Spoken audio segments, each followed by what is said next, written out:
But এটা ভেবে ভালো লাগলো কি আজকে আমরা সবাই এক হলাম এবং রাহুল আমাদেরকে এক করে গেল।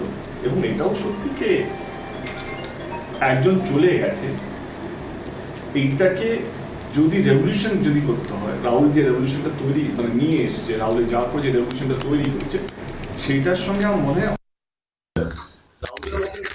চলে না তাকে কিছুটা বাঁচিয়ে রাখে, সেটাই আমার প্রচেষ্টা।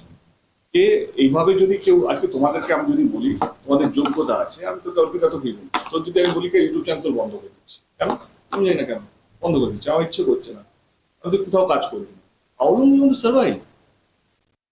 ইএমআই আছে, আজকে যে 3টে সিরিয়াল বন্ধ হয়ে গেল, তাদের অ্যাক্টর, তাদের তাদের টেকনিশিয়ান, তো আমাদের প্ল্যান বি সবসময় রেডি থাকতে হবে ভাই। আমাদের যখন বড় ডিসিশন তো নিচ্ছি তখন আমাদের এটাও তো ভাবতে হবে যে প্রত্যেকটা মানুষের আজকে ইএমআই আছে।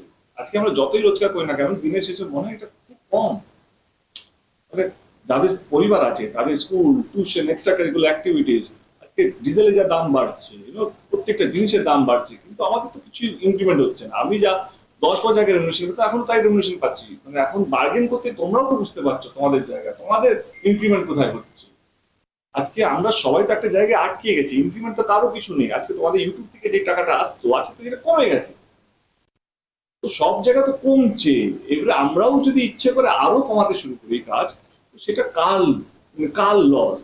অনেক বিগেস্ট স্কেল আমার মনে হয় যে কাজ বাড়াতে হবে।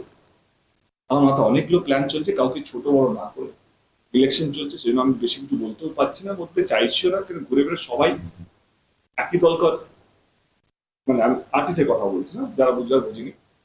4 তারিখে রেজাল্ট আসুক, তারপর আমরা আলোচনা করবো। আমি এইটাই বলার চেষ্টা করছি, যখন আমরা কোনো ডিসিশন নিই তার প্লাস আর মাইনাস সবসময় থাকে, যে কোনো ডিসিশন।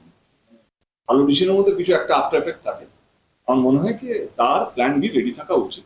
এবং আমার মনে হয় আর্টিস্ট ফোরাম তোমাদের সঙ্গে কথা হয়েছে এবং তারা আজকে সকাল থেকে মিটিং এ বসেছিল এবং এটা নিয়ে রিজলভ করার চেষ্টা করছে এবং অনেকটা রিজলভ করতে পেরেছে।